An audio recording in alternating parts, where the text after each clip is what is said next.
Hello বন্ধুরা, good morning সবাইকে। আজকে রবিবার আর আজকে সারাদিনের বেশ কিছুটা সময় তোমাদের সাথে শেয়ার করব। এখন বাজে ওই সকাল 8টার মতন। আর আজকে আমি ঘুম থেকে উঠে কিন্তু রান্নার জোগাড় করতে চলে এসেছি। যেহেতু পাপান এখনও ঘুমাচ্ছে, যতটা পারবো এগিয়ে নেওয়ার চেষ্টা করব। তারপর তো যেহেতু আজকে রবিবার, সুরেশও বাড়িতে রয়েছে, কাজ একটু এলোমেলো হয়েই যাবে।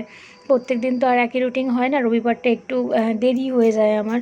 তো যাই হোক, সকালের আজকে ঘুম থেকে উঠে দেখছি চোখটা না ভীষণ ব্যথা করছে, আর এর সামান্য একটু ফুলেওছে। ঠান্ডার থেকে এটা হয়েছে।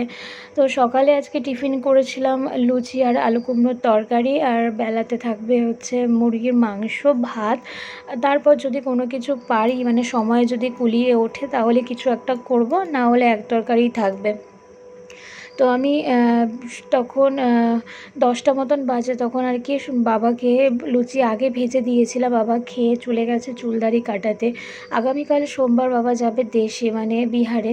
তো তার জন্য একটু চুলদাড়ি কাটাতে গেছে। আর এখন ওই 11টা মতন বাজে। এখন আমরা আবার লুচি ভেজে নিচ্ছি আমার আর সুরেশের জন্যে। তো আমাদের খাওয়া হয়নি, যেহেতু তার আগে ছেলে উঠে পড়েছিল। সুরেশ আবার একটু বাজারেও গেছিলো কিছু কালেকশানের জন্যে।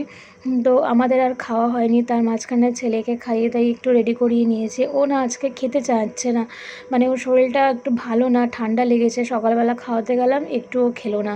তারপর যখন আমরা খেতে বসেছি, তখন ও লুচিতে এসছে হামলা করতে। মানে আমার ছেলে যেহেতু লুচি ভাজা পোড়া, মানে পাঁপড় ভাজা, লুচি, মিষ্টি জিনিস এগুলো বেশ পছন্দ করে। শুধুমাত্র ও না, ম্যাক্সিমাম বাচ্চাদেরই ধর্ম ওটা। কিন্তু আমার ছেলে না এগুলো একটু বেশিই খায়। যেগুলো আনহেলদি খাবার সেগুলোও যেন বেশিই খেয়ে ফেলে, মানে পছন্দ করে। তবুও যতটা পারি ওর থেকে অ্যাভয়েড করার চেষ্টা করি। তো এখন মাংসর তরকারি দেখো বসিয়ে দিয়েছি। অলরেডি আমার মাংস হয়েও গেছে। তার মাঝখানে ছেলেকে স্নান টান করিয়ে একদম রেডি করিয়ে দিয়েছি। ও এখন খেলে বেড়াচ্ছে আর ভীষণ না খিটখিট করছে। এক একটা সময় যখন শরীর খারাপ হয়, তখন এক একটা সিমটম দেখা দেয়। এই সময় এই শরীর খারাপটার পর থেকে, মানে এই যে এখন যে ঠান্ডা লেগেছে, এই সময়ের পর থেকে না ভীষণ পরিমাণে খিটখিটে আর জেদি হয়ে গেছে আমার ছেলে।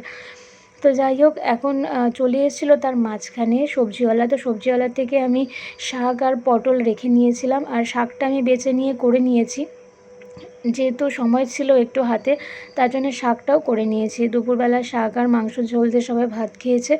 বিকেলবেলা আমাকে যেতে বলেছিল বাপের বাড়িতে আমার মা, কিন্তু আমার শরীরটা না আর ভালো লাগছিল না, তার জন্য আর আমি যাইনি। বিকেলবেলা ছেলেকে নিয়ে একটু রাস্তা দিয়ে ঘোরাঘুরি করেছি। তারপর আমার ছোটো ননদ এসেছিলো, ও কিছুক্ষণ থাকলো, তারপর ও চলে গেছে। তো রাত্রিবেলায় দেখো এখন মা রুটি করে দিচ্ছে। তার আগে আমিই করছিলাম, কিন্তু ছেলেটা এত বায়না করছিল, তো বাধ্য হয়ে আমি মা করে দিয়েছে। আর এখন একটু শ্বশুরকে প্যাকিং করে দিচ্ছিলাম, আগামীকালকে যেহেতু যাবে। ভিডিওটা ভালো লাগলে অবশ্যই ভালোবাসা দিও।